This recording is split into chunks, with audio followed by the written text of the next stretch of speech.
Subscribe करें और bell दबाएं ताकि कोई खबर रह न जाए।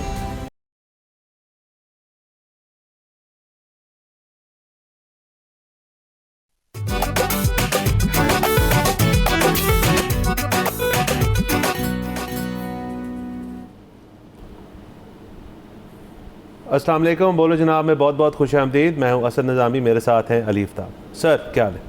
सर बस वर्ल्ड वॉर 3 जैसे हालात बन गए हैं। अमेरिका के हम कल ही डिस्कस कर रहे थे कि ट्रंप साहब ने कहा कि अभी मैंने डिसाइड नहीं किया, मैं इनडिसाइसिव हूँ कि आगे का लाहे अमल क्या होना चाहिए, और हम इसके ऊपर बातचीत कर रहे हैं। और सोशल मीडिया के ऊपर कल ही ये बहस शुरू हो गई कि ट्रंप साहब जब भी इस तरह की बात करते हैं कि जी अभी हम इनडिसाइसिव हैं, तो वो डिसीजन ले चुके होते हैं और फिर वो मैटर ऑफ डेज़ नहीं तो फिर वो मैटर ऑफ आवर्स की बात होती है और उसके बाद अमेरिका कुछ ना कुछ कर देता है। एक और जो चीज़ हमने देखी वो ये थी कि ये चहमगोइयाँ बड़े दिनों से चल रही थी कि अमेरिका इंसिस्ट कर रहा था इसराइल को कि आप हमला करें, अमेरिका हमला नहीं करेगा, और आपको जब उसके बाद ज़रूरत पड़ेगी तो हम डिफेंड करने आ जाएंगे। तो अब हमने वो भी देखा कि जो पहला अटैक था वो इसराइल ने किया, और फिर जब जवाबी कार्रवाई शुरू हुई तो आपके सामने है सिचुएशन कि ईरान ने कहा कि जी हम अमेरिका पर अटैक करेंगे, और अमेरिका ज़ाहिर है बहुत डिस्टेंट है, तो हम बेसों पे करेंगे, जहाँ जहाँ उनकी बेसिस हैं वहाँ पर करेंगे। अब जब वो बेसिस पे हमला हुआ तो उनमें 4 GCC कंट्रीज़ थे।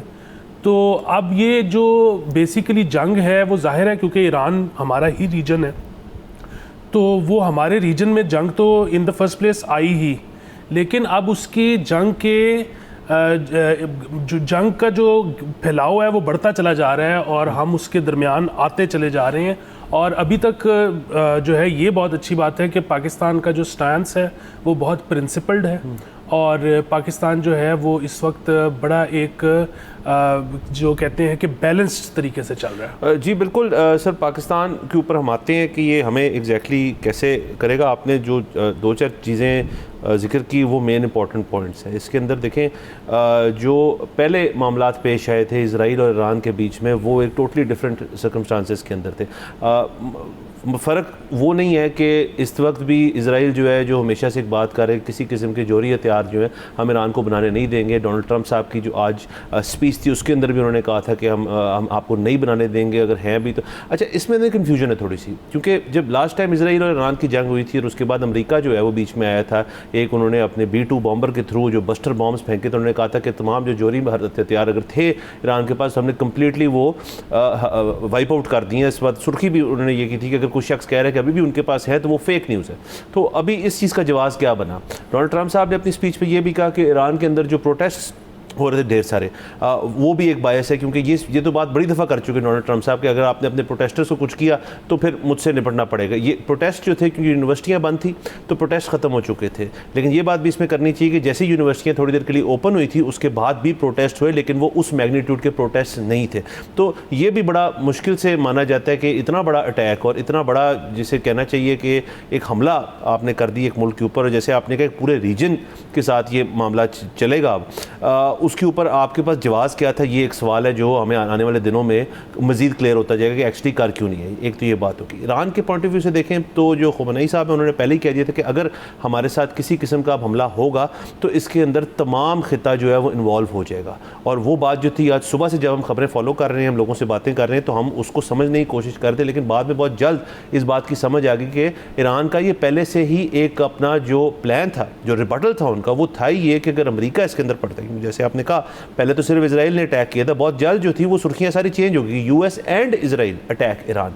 तो उसके बाद UAE हो जाए, कतर हो जाए, बहरीन हो जाए, सऊदी अरेबिया हो जाए, दीगर जो GCC कंट्रीज़ हैं उनके अंदर जो है बमबारी की, और उसमें से काफ़ी ज़्यादा जो है वो डाइवर्ट कर दिए गए क्योंकि उनकी डिफेंस सिस्टम्स हैं, लेकिन कुछ बम्स गिरे भी।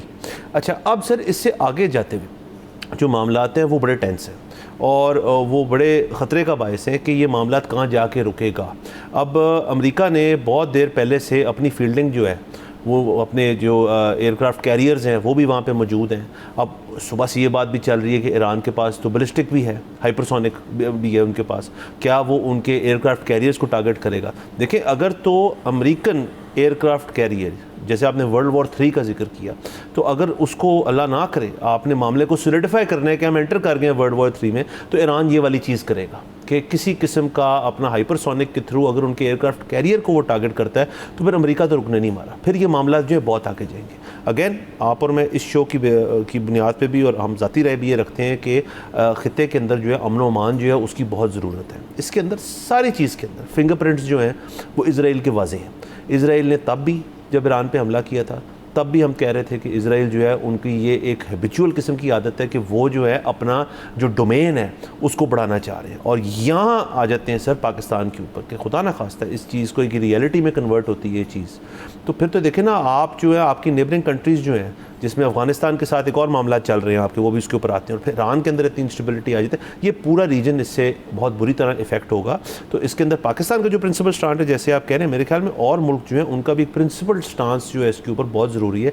फ़र्क सिर्फ ये है सर, पहले अमेरिका जो था वो एक सालसी के मूड में था, उसने जैसे डोनाल्ड ट्रंप साहब हमारी हमेशा याद दहानी कराते हैं इंडिया पाकिस्तान के जो मामला थे मई के महीने के अंदर, उसके अंदर मैंने पॉजिटिव किरदार अदा किया, सालसी करवाई, यूक्रेन रूस पे भी मैं ट्राई कर रहा हूँ, मैं कश्मीर का मसला भी हल कराने का चाहूँगा। तो फिर ये जो चीज़ हुई है ये तो बिल्कुल बरक्स है जो उनकी प्रेसिडेंट की जो पॉलिसी थी। आपको याद होगा हमारे शो पे उज़ैर यूनुस साहब आए हुए थे कुछ देर पहले, और उन्होंने बड़ा अच्छा एक हमें पॉइंट बताया था, वो मैं आज दोहराना चाहूँगा कि मिड टर्म इलेक्शंस जो है वो आने को है, और ट्रंप जो है उसके अंदर उनको नज़र आ रहा है कि उनकी ग्रिप जो है अपनी कांग्रेस और सेनेट पे वो बड़ी लूज होती जा रही है, और डेमोक्रेट्स जो है वो गेन कर रहे हैं।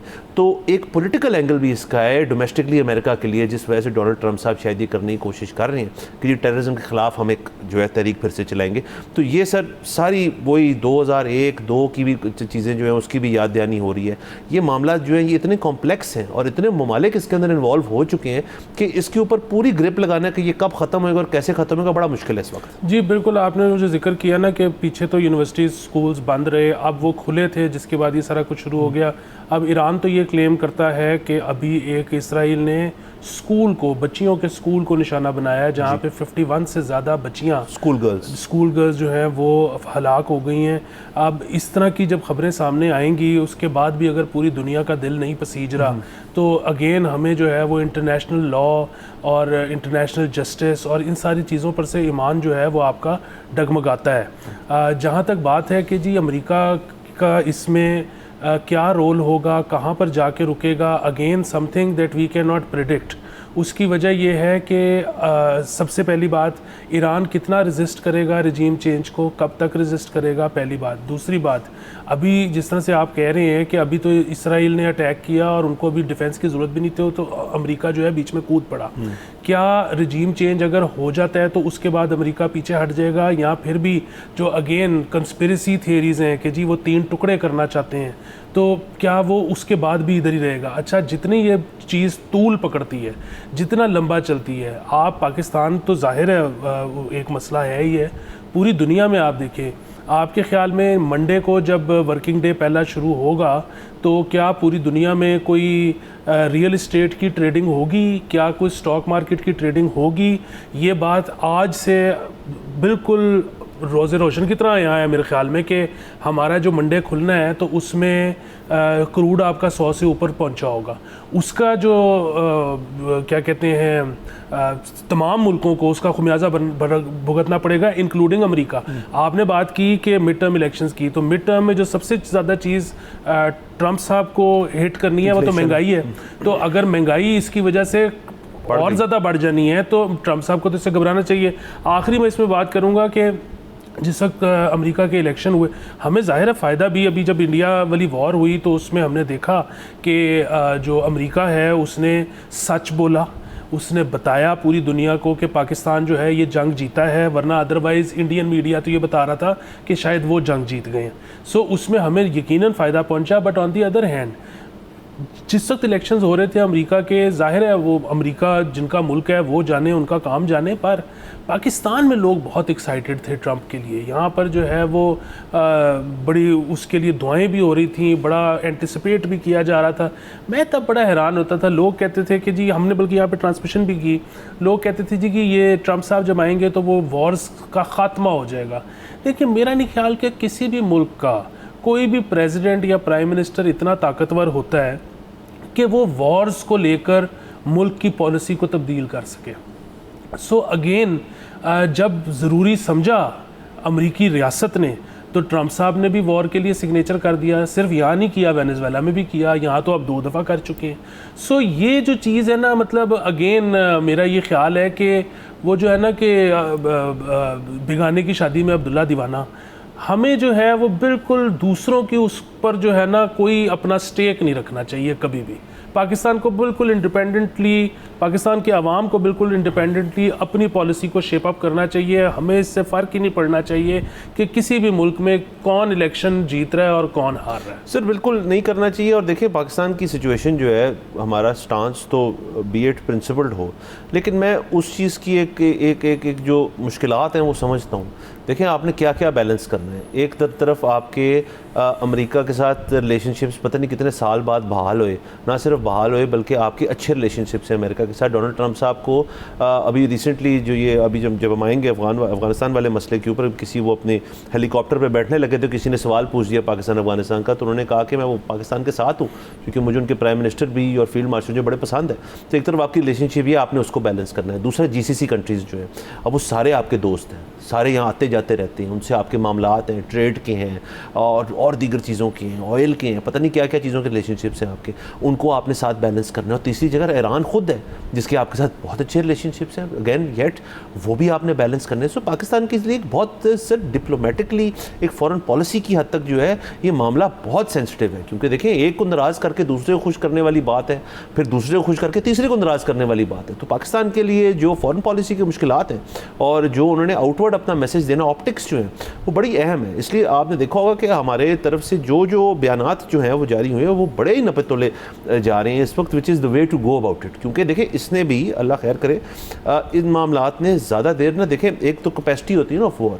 अब पाकिस्तान इंडिया की कैपेसिटी ऑफ वॉर जो थी वो शायद जितनी देर चल रही थी उससे बहुत देर थी। ये हमारे अंदाजे थे कि ये ज़्यादा लंबा हो सकता है मामला, वो तो बीच में को पड़ा और जो भी फोर्सेस टू बी थे वो पड़े, उन्होंने मामला ठीक रहा। इधर ये कैपेसिटी ऑफ वॉर जो है इतनी ज़्यादा नहीं है। देखिए ईरान जो है उनका भी सिचुएशन जो है उसके अंदर बहुत ज़्यादा मिसाइल्स और रॉकेट्स होंगे, लेकिन पीछे अमेरिका और इजराइल जो है वो कलेक्टिवली एक जंग लड़े। तो इसको कितनी आप लेके जा सकते हैं, एस्केलेशन स्किल क्या है आपके पास, ये बड़े ज़रूरी सवाल है। और इसको ज़्यादा देर चलना जो है वो बहुत एक मसले मसाइल वाली बात है। और पाकिस्तान अगेन इसके अंदर प्लेस्ड है एक अनकंफर्टेबल सिचुएशन में, ये बात हमें याद रखनी चाहिए। यकीनन देखिए ना, बात ये है कि अगर अमेरिका अपने जो अज़ाइम हैं ईरान को लेकर अगर उनको वो पूरा नहीं कर पाता तो वी डोंट नो कि वो कितना अरसा इसकी कोशिश में लगा रहेगा और हालात ऐसे ही रहेंगे। ऑन दी अदर हैंड अगर अमेरिका वहाँ पर अपने अज़ाइम पूरे कर लेता है और उसके बाद वापस भी चला जाता है तो हम इस वक्त 2026 में एक ऐसी चीज़ देखेंगे कि एक फॉरेन इन्वेजन हुई और एक मुल्क के अंदर रजीम ही चेंज हो गई, तो उसके बाद कितनी और ताकतों को तकवीयत मिलेगी कि वो और मुल्कों में भी ऐसा कर सकते हैं। अगेन उससे भी हमें निपटना पड़ेगा। सो पाकिस्तान जो है वो बहुत ही इस वक्त जो है गंभीर सिचुएशन के अंदर है। और अगेन जैसे आपने कहा कि पाकिस्तान का अभी तक हमारे फॉरेन मिनिस्टर से लेके प्राइम मिनिस्टर से लेके और अभी तक तो मैं ये समझता हूँ कि हम ऑपोजिशन है वहाँ तक भी जो बयानात आए हैं, जो स्टेटमेंट्स आई हैं, बड़ी नपी तुली हैं। अल्लाह करे ऐसे ही रहे, हम ये बैलेंस कायम रख सकें। हम इस वक्त ख़ुद भी इस वक्त हालत जंग में हैं। लेटेस्ट न्यूज़ के मुताबिक 32 स्क्वायर किलोमीटर पाकिस्तान की फ़ौज अफ़गानिस्तान के अंदर जा चुकी है। फ़िलहाल हमने जो एरियल अपना अटैक था उसको रोक दिया है। उसकी वजह ये है कि एयर स्पेस बहुत बिजी है और कोई एक्सीडेंट ना हो जाए उसकी वजह से उसको हमने होल्ड कर लिया है। लेकिन जो ज़मीनी ताकतें हैं वो चल रही हैं, वो आगे को बढ़ रही हैं। सो इस वक्त अगेन मतलब आप अगर इसको उंगलियों पे गिने तो तकरीबन 8 से 9 कंट्रीज़ ऐसे हैं जिनके अंदर अटैक हो चुका है या जो बिल वास्ता या बिला वास्ता किसी ना किसी जंग में शरीक है। बिल्कुल सर, अगेन ये बहुत ही एक दुनिया के अंदर पूरे एक अजीबोगरीब सूरत हाल है कि आप उठा लें 2025 का मिडल मई जो है हो जाए, लेकिन उससे पहले से भी आप इसराइल फ़लस्तीन को देख लें, आप यूक्रेन रूस को देख लें, उसके बाद फिर पाकिस्तान इंडिया हो जाए, ईरान इसराइल हो जाए, उसके बाद फिर ये मामला जो हो रहे हैं पाकिस्तान अफ़गानिस्तान, ये सारा कुछ जो है ना वो unfortunately war is back in business, जो कि ये मामला बड़े गलत है। देखें ये फरवरी है, मई से फरवरी तक 1 साल नहीं हुआ। ये चौथी जंग है। चौथी जंग। बस सर, इसके अंदर और हमारे पास काफ़ी पॉइंट्स हैं, लेकिन यहाँ पे जाने हमने ब्रेक की, ब्रेक के बाद हम इसको मज़ीद डिस्कस करते हैं। प्लीज़ हमारे साथ रहिएगा।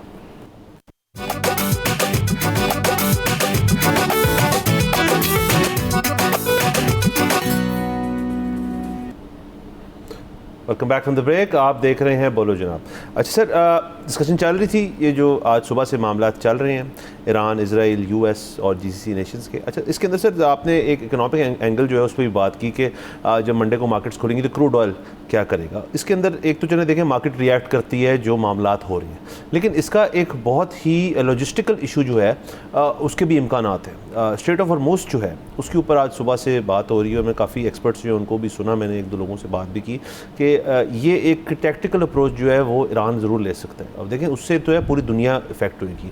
दुनिया का जो ऑयल का फ़्लो है वो तकरीबन 30 to 40% इस जगह से होता है, और उसके ऊपर रुकावट या उसके अंदर किसी की नेवल डिप्लॉयमेंट जो है अगर कर दी जाए तो फिर तो जो आप कह रहे हैं कि स्पेकुलेशन की पॉइंट ऑफ व्यू से चीज़ होगी, वो तो फिजिकली असल में क्योंकि तेल कहीं पहुँचेगा नहीं तो आप उसकी कीमतें देखें कहाँ से कहाँ जा सकती हैं, और वो पूरा हमारा रीजन जो है, इवन यूएस जो है जहाँ से ऑयल बनना है उनको भी इफेक्ट करेगा, जहाँ वो पहुँचना है उसको भी इफेक्ट करेगा। तो ये एक मामलात हैं जो कि क्रिएट हो सकते हैं अगर ये मामलात लंबे चले। यकीनन। और देखें ना आप, हमारा पाकिस्तान जो कि बहुत ज़्यादा डिपेंडेंट है, क्योंकि हमारा जो इंपोर्ट का जो सबसे बड़ा बिल है वो ऑयल का है। तो यहाँ पर तो जब ऑयल ऊपर जाता है तो हम देखते हैं कि हमारा सर्कुलर डेट साथ ऊपर जाता है, हमारा इंपोर्ट बिल साथ ऊपर जाता है, हमारा करंट अकाउंट डेफिसिट बढ़ता है, सो हमारा ट्रेड डेफिसिट बढ़ता है। सो वो तो हम तो जो मैक्रो इकोनॉमिक स्टेबिलिटी की बात करते हैं, हम जो इतने पिछले 2-3-4 साल से विक्ट्री लैब्स ले रहे हैं, वो उसकी जो सबसे बुनियादी वजह है वो थी ही यही कि जो आलमी मंडी है उसमें तेल सस्ता था। अगर ये तेल महंगा हो जाता है खुदा न खास्ता, जो कि एविडेंट है, तो आप ये देखेंगे कि ये पाकिस्तान ने जो मैक्रो इकोनॉमिक स्टेबिलिटी अचीव की थी 4 साल में, वो तो अनडू होते हुए चंद माह लगेंगे। अब इसीलिए मैं ये कह रहा हूँ कि जो अटैक तो हो गया है, दोनों साइड से हो गया है। अब जो चीज़ देखने वाली है वो ये है कि ये कितनी जल्दी ये मामला जो है ये ख़त्म होगा, क्योंकि जितना अरसा ये मामला चलेगा, जिनके पास दाने हैं वो तो सरवाइव कर सकते हैं, जिनके पास नहीं है वो बहुत ज़्यादा मसलों में फंसते चले जाएंगे। तो इसलिए अब अगेन पूरी दुनिया को इस पर सोचना चाहिए, पूरी दुनिया को जो आलमी ताकतें हैं उनके साथ बात करनी चाहिए, उनको समझाना चाहिए और दुआ करनी चाहिए कि सेंस प्रिवेल्स और आलमी ताकतें जो हैं वो जल्दी एक एक स्टेप पीछे आए। बिल्कुल सर। और इसके अंदर आई थिंक जो सबसे ज़्यादा जो आपको देखना चाहिए जिस मुल्क की तरफ, वो अमेरिका ख़ुद है, जो आज सुबह की स्पीच के मुताबिक तो लग रहा था कि वो गेयर्ड अप हैं। उन्होंने इस जो अपनी ऑपरेशन उसका नाम भी रखा एपिक फ्यूरी। और ये अब सारी चीज़ें जो हैं तब अमेरिका की तरफ भी है, अब कितने प्रेशर डाला जा सकता है, कौन से और ममालिक हैं जो इसके अंदर बीच में पड़ेंगे, अब ये वक्त बताएगा। अच्छा सर, अब थोड़ा सा डिस्कस ये भी कर लेते हैं कि जो पाकिस्तान अफगानिस्तान के मामलात आज से 2-3 दिन से चल रहे हैं, जैसे आपने कहा कि 30 ऑड स्क्वायर किलोमीटर्स का एरिया जो है वो अफगानिस्तान का हमने भी कवर किया है। तो इसकी तो हिस्ट्री जो है, ये तो मामला जो है बड़ी देर से चल रहा है। पाकिस्तान ने कहा था कि जी हमारी अब इस मामले में बस हो गई है। जो आपका टेररिज्म का एक मुहिम चली हुई है नॉर्थ से लेके अब तो आप देख लें कुछ ही हफ्ते पहले जो इस्लामाबाद के अंदर इमाम बारगाह के अंदर जो है वहाँ पे एक बॉम्ब ब्लास्ट हुआ जिसके अंदर 30+ लोग जो हैं उनकी हलाकत हुई। अब ये सारी चीज़ें जो हैं इसके ऊपर हमने फिर भी एक डायलॉग की एक ऑप्शन रखी हुई थी और वो डायलॉग्स हो रहे थे, लेकिन उसके बाद भी अफ़गानिस्तान का जो एक और ख़ासतौर पर TTP का जो एक मौक़िफ़ था वो यही था कि हमने किसी न किसी तरह पाकिस्तान के अंदर जाके नुकसान पहुँचाना उनका। तो फिर ज़ाहिर है हमने अपनी फिर पूरा जो हमारा मसल है और हमारी माइट है उसका हमने समझे एक झलक जो है वो अफ़गानिस्तान को दिखाई। और ऑब्वियसली इसके अंदर फिर इंफॉर्मेशन और मिस इन्फॉर्मेशन की भरमार होना शुरू होगी। पता नहीं उन्होंने क्या कर दिया, उन्होंने ये कर दिया, वो कर दिया। आज ही मैं देख रहा था कि जी हमने उनका कोई फाइटर जेट गिरा दिया, हमने पायलट पकड़ लिया। वो कोई उनका अपना नेशनल जो था वो पैराग्लाइडिंग कर रहा था, उसको उन्होंने पकड़ के कह दिया कि जी हमने कोई पायलट पकड़ लिया। तो ये अजीब व गरीब किस्म की चीज़ें जो हैं वो सोशल मीडिया के ऊपर चल रही हैं, वो अपनी जगह। अब इसका भी पाकिस्तान का जो मौक़िफ़ है वो आहिस्ता आहिस्ता मैंने देखा तब्दील होता रहा है। हमने थोड़ा सा रूम दिया इसके अंदर के जी अभी भी आप बाज आ जाएँ और इसके अंदर कोई ना आप अफ़गान की जो गवर्नमेंट है वो इनके अंदर को रुकावट का बायस बने और इस चीज़ को रोके। लेकिन आज के जो बयानात हैं मैं सुन रहा हूँ हमारे जो स्पोक्समैन है सारे जो बाकी इंटरनेशनल मीडिया में बात कर रहे हैं वो कह रहे हैं कि अब रूम फॉर जो नेगोशिएशन है वो ख़त्म हो चुका है। अब तो हमारी जो इंडिकेशंस हैं और जो हम डिक्टेट कर रहे हैं उसके ऊपर जो है पॉलिसी बनानी पड़ेगी। अफ़गानिस्तान के ऊपर इसके ऊपर एक और भी बहुत तशवीशनाक किस्म के बयानात मौजूद हैं जिसके अंदर वो कहते हैं कि जी हमने बहुत सारे अपने लोग जो हैं हमने इन्फिल्ट्रेट किए हैं पाकिस्तान के अंदर। हमारे पास अगर फ़ज़ाई किस्म की ताकत नहीं है लेकिन हमारे पास जो है एक सुसाइड बॉम्बर्स की एक फ़ौज है जिसको हम डिप्लॉय कर देंगे इधर। तो ये भी अगेन मामला जो हैं ये डोमेस्टिकली बड़े डेंजरस हैं। जी सर, पाकिस्तान ने जितना रिस्ट्रेंट का मुजाहरा किया है वो पाकिस्तान को खिराज तहसीन पेश करना चाहिए। उसकी वजह ये कि अब कई सालों से हम देख रहे हैं कि बलूचिस्तान के अंदर अटैक्स बहुत फ्रीक्वेंट हो गए हैं, KP के अंदर अटैक्स बहुत फ्रीक्वेंट हो गए हैं, यहाँ तक कि कैपिटल इस्लामाबाद तक वो पहुँच गए। पाकिस्तान ने बारहा अफ़गान गवर्नमेंट के साथ बात की, उनको समझाया, उनको बताया कि प्लीज़ आप अंदर से इसके ऊपर काबू पाएँ। यहाँ तक कि पाकिस्तान कतर के पास भी गया और उन्होंने कहा कि जी देखें हम आपके पास बैठ के जो हमारी सालसी हुई थी ये लोग उसी के ऊपर पूरा नहीं आ रहे तो आप इनको समझाएं। जब वहाँ से बिल्कुल ही दोनों जगह से कोई जवाब नहीं आया तो फिर पाकिस्तान ने जो है वो अपनी फ़िज़ाई ताकत का इस्तेमाल किया। उसके बाद पता नहीं किसने अफ़गानिस्तान को ये मशवरा दिया कि वो अपनी को गाड़ियाँ लेके जो है वो निकल पड़े और वो हमवीज़ पे अटैक करने आ गए और वो बॉर्डर पे आके उन्होंने पाकिस्तान की अटैक कर दिया। मतलब वो कोई आप जब इस तरह की कोई चीज़ करते हो तो पोजीशन ऑफ पावर से करते हो। पाकिस्तान तो आप पाकिस्तान की जो है वो जंगी फ़िज़ाई ताकत की बात करते हैं। मैं ये कहता हूँ कि अगर यहाँ से एग्रीकल्चर वालों के जहाज़ उड़े जो पेस्टिसाइड स्प्रे करने वाले होते हैं तो भी अफ़गानिस्तान क्या कर लेगा। सो यहाँ पर तो अच्छा कल के दिन भी यही हुआ कि कल के दिन पहला जो ऑफिशियल ट्वीट आया अफ़गान गवर्नमेंट का वो बड़ा जारहाना था कि हम पाकिस्तान को ऐसे कर देंगे वैसे कर देंगे, और उसके बाद शाम को जो ट्वीट आया उसमें था कि अच्छा चले हम बात करने के लिए तैयार हैं। अच्छा हम तो ये परसों से ये बात कर रहे हैं कि अफ़गानिस्तान को नंबर 1 अटैक नहीं करना चाहिए था, ऑफ कोर्स। नंबर 2 अगर हो गया था तो फौरी तौर पे उसके बाद कहते हैं कि नंबर 1 टेबल पे आके बैठे हैं, पाकिस्तान उनसे बात करे और दुआ करते हैं कि पाकिस्तान मान जाए, क्योंकि पाकिस्तान पोजीशन ऑफ पावर से वो क्यों छोड़ के बात करने के लिए आएगा। सो अगेन मेरे ख्याल में Afghanistan has shot itself in the foot, और ये मशवरा पता नहीं उनको किसने दिया था और पता नहीं उनको इसमें से क्या मिलेगा। और बाकी ये है कि इस वक्त ज़ाहिर है हमारी जो अफवाज हैं वो लड़ रही हैं, कौम की जो दुआएं हैं और वो उनके साथ हैं, मोराल हमारा हाई है। और अब हम देख रहे हैं कि सिविल सोसाइटी में से ऐसी बहुत सारी आवाज़ें उठ रही हैं कि ये जो मसला है जिसके साथ हम सालों से डील कर रहे हैं, अब ये मौका है कि इसको वंस एंड फॉर ऑल किसी ठिकाने पे पहुंचाया जाए। बिल्कुल सर। और देखिए इसके अंदर एक स्टांस ये भी है कि देखें अफ़गान जो गवर्नमेंट है उसको बने हुए कुछ इतनी देर नहीं हुई। 2019 में मेरे ख्याल में एक्सोडस हुआ था अमेरिका का, और उसके बाद ये हुकूमत जो है ये बनी और फिर ये इसको Aahista Aahista Pakistan was one of the first, तब PTI गवर्नमेंट थी जिन्होंने इनको रिकगनाइज़ भी किया। लेकिन तब भी बहुत सारी आवाज़ें ये कहती थी कि जी आप वन इन द सेम है, ये इनको सेपरेट नहीं कर सकते। आप जो TTP है और जो आपकी जो तालिबान है और जो अफ़गान गवर्नमेंट है वो वन इन द सेम है। उसकी फिर घड़ी घड़ी जो मिसालें थी वो वाज़ेह होना शुरू हो गई। अब पाकिस्तान जो है उन्होंने इस चीज़ का जो आप पेशेंस की बात कर रहे हैं और जो हमने रिस्ट्रेंट की बात की वो इसी बना पे थी कि जी हमने आपको समझा हुआ है कि एज ए गवर्नमेंट आप हैं, तो गवर्नमेंट टू गवर्नमेंट डीलिंग जो होती है उसमें पर जहाज़ नहीं उड़ते, उसमें पर डिप्लोमेसी होती है, और वो रूट हमने इख्तियार किया। लेकिन अफगानिस्तान रुका ही नहीं, और उससे ये चीज़ वाज़ेह होगी कि इनकी सेपरेशन भी बड़ी मुश्किल है। अब ये नहीं को कह रहा कि अफ़गानी शहरी जो हैं तमाम जो हैं जैसे जिस किस्म की कुछ रेसिस्ट बातें भी यहाँ पे हो रही हैं, स्टीरियोटाइपिकल बातें भी हो रही हैं कि सारे अफ़गानी ऐसे सारे ऐसे, हम ये को बात नहीं कर रहे। वहाँ पे सिविलियंस हैं, बहुत सारे हैं, यहाँ पे भी हैं हम, और हमारा उठना बैठना है उनके साथ, हमारी उनसे जान पहचान भी है। बट अगेन वहाँ पर एक बहुत बड़ा फैक्शन जो है वो एग्जिस्ट करता है जो ये सारी चीज़ें कर रहे हैं। देखिए मैं अपनी ज़ाती तौर पर कह सकता हूँ कि पाकिस्तान ने जो भी स्टांस लिया हम उसके 100% उसके साथ खड़े हैं with the extent of TTP TTP कि इस चीज़ को हमने रोकना जो है, अब रोकना ज़रूरी है, क्योंकि वहाँ जिस किस्म का जुल्म जो हो रहा है उनकी की बच्चियों पे, ख़वातीन पे, वहाँ जो लिविंग स्टैंडर्ड है वो इतना को ख़राब है कि मतलब वो तो उसको मतलब टीवी पे बैठ के बयान भी नहीं किया जाता वहाँ जिस किस्म की चीज़ें हो रही हैं। तो ये जंग जो है ये सिर्फ इस किस्म की चीज़ की हद तक नहीं है, थोड़ी इसके अंदर ये भी एंगल है कि पाकिस्तान जो है वो एक इस किस्म की एक रजीम जो है उसको नुकसान पहुँचा के ख़त्म करना चाहते हैं, ताकि वहाँ पर जो अफगानी शहरी जो ज़िंदगी अपनी गुजारना चाहती हैं उनको भी मौका मिला गुजारने का। और ये भी एक आगे जाकर, मैं भी नहीं कह रहा इस किस्म की चीज़ है, लेकिन पाकिस्तान जो है ये जो लड़ाई है ये अब बहुत अहम हो चुकी थी। देखें, ये जो आपने पुराना जिक्र किया है कि जिस वक्त ये हुकूमत बनी और पाकिस्तान ने इनको कबूल किया, तो उस वक्त पाकिस्तान के अंदर से सिविल सोसाइटी जो थी वो बहुत ज़्यादा इस पर तनकीद करती थी पाकिस्तान की रियासत की इस पॉलिसी के ऊपर। और बात ये है कि आपने जिस तरह से ये किया कि वो वहाँ पर एक हुकूमत है जो बच्चियों को डॉक्टर नहीं बनने देती और मर्दों से बच्चियों का इलाज नहीं होने देती। इस तरह के नेबर्स के साथ आप कैसे गुजारा करोगे?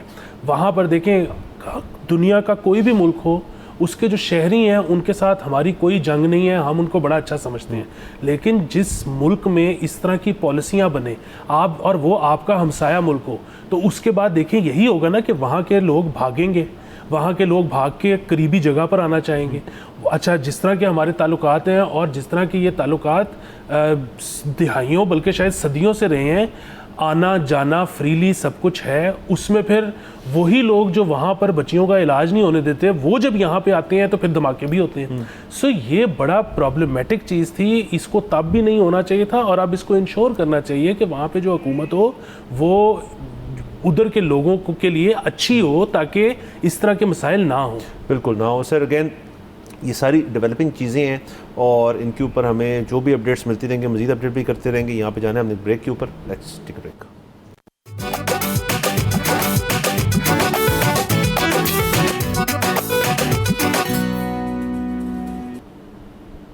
Welcome back from the break. आप देख रहे हैं बोलो जनाब। सर आगे चलते हैं और थोड़ा डिस्कस कर लेते हैं कि जैसे आपने GCC कंट्रीज़ का जिक्र किया, तो उसके अंदर पहले बहरीन से ख़बरें आई, कतर से आई, और फिर UAE के मरीना एरिया से भी ख़बरें आई कि वहाँ पे ईरान ने जो है अटैक किया। और अगेन ईरान का इसके ऊपर जो फोकस था वो था कि जहाँ जहाँ कॉन्संट्रेशन है US बेसिस हो जाएँ या US ट्रूप्स हो जाएँ, वहाँ पे उन्होंने अटैक करना था।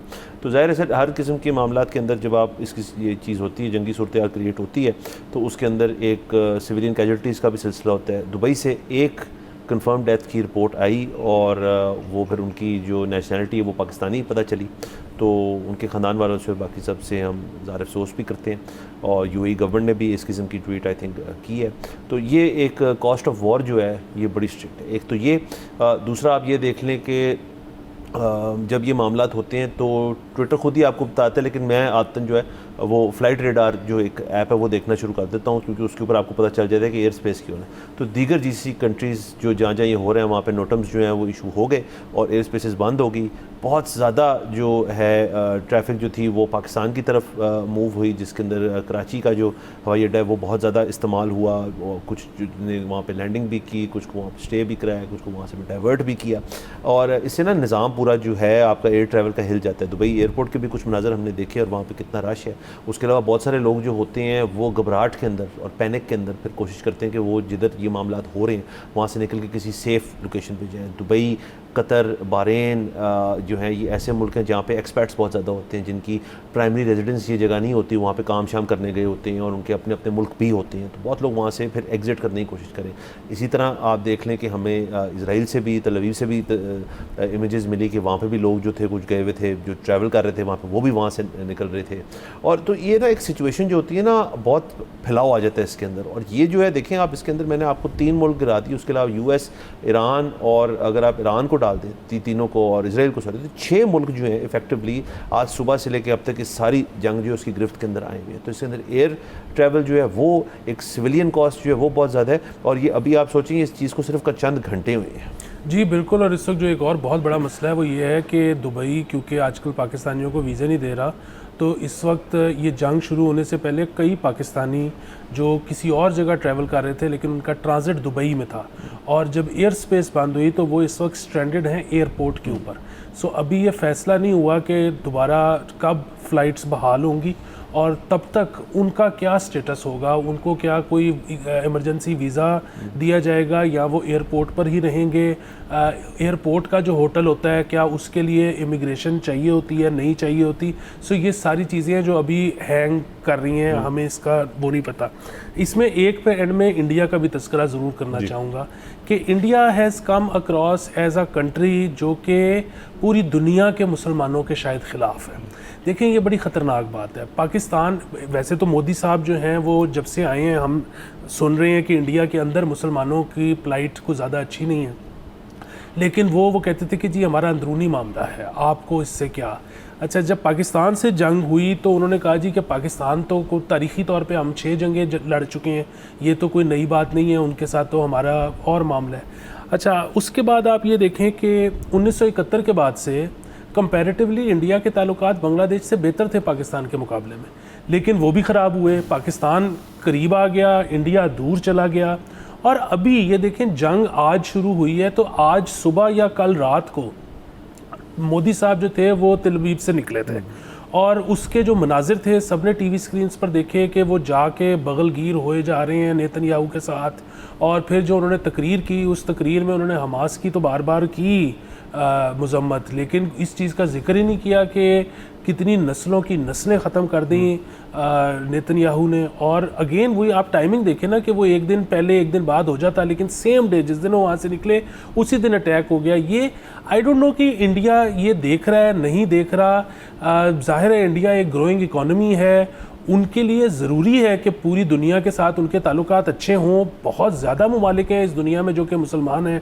मतलब आप ये देखें कि चाइना जो है उसकी जो ये पॉलिसी है कि हम दूसरों के मुल्कों में जो है वो नहीं जाएंगे, हम नहीं अटैक करेंगे, हम नहीं किसी जंग का हिस्सा बनेंगे, वो किसी वजह से है ना, वो ग्रोइंग इकॉनमी है। वो कह रहे हैं कि यार हमने सबके साथ कारोबार करना है, हम जो है ये चीज़ नहीं करना चाहते।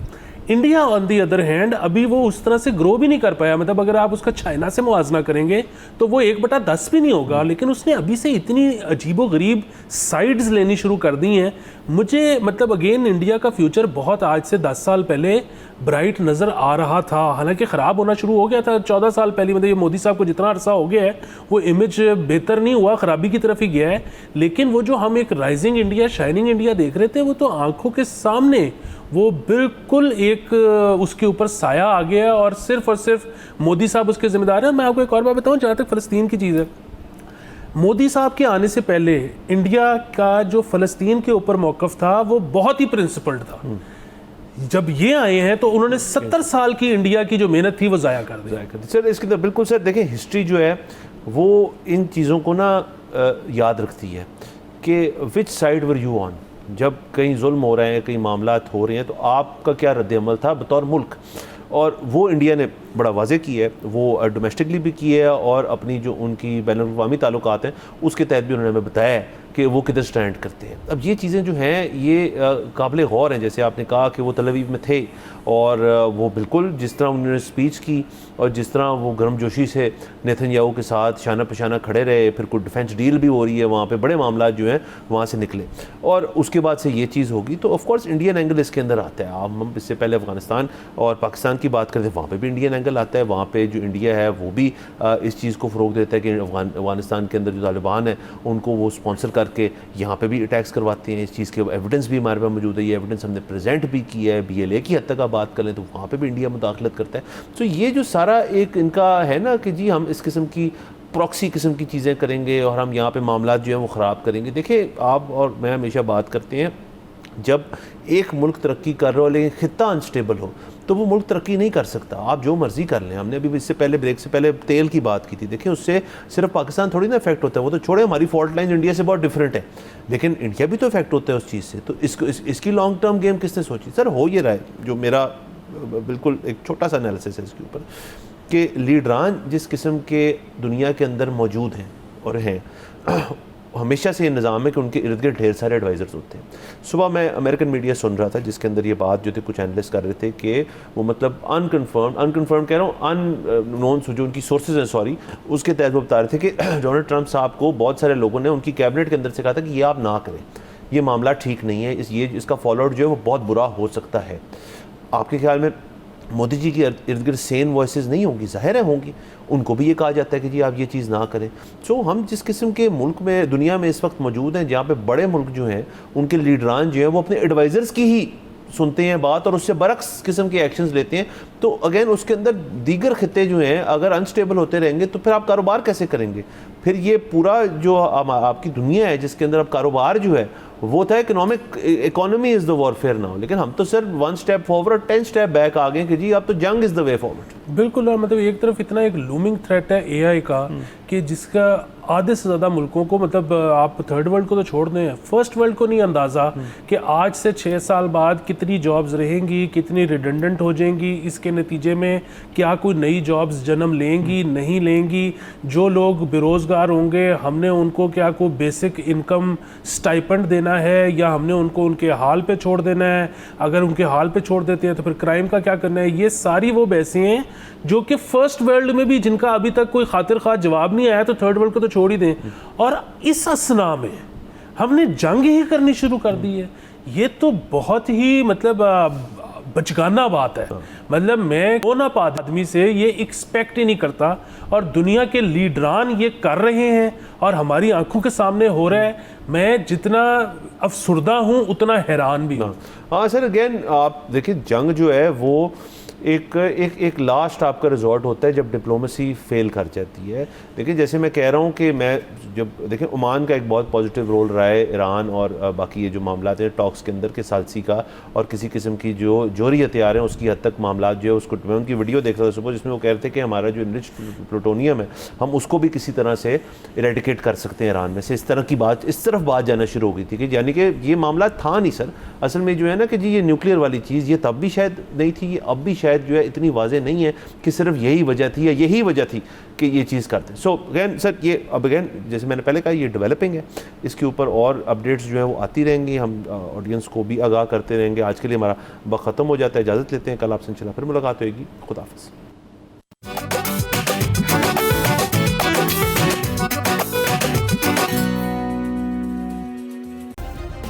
सब्सक्राइब करें और बेल दबाएं ताकि कोई खबर रह न जाए।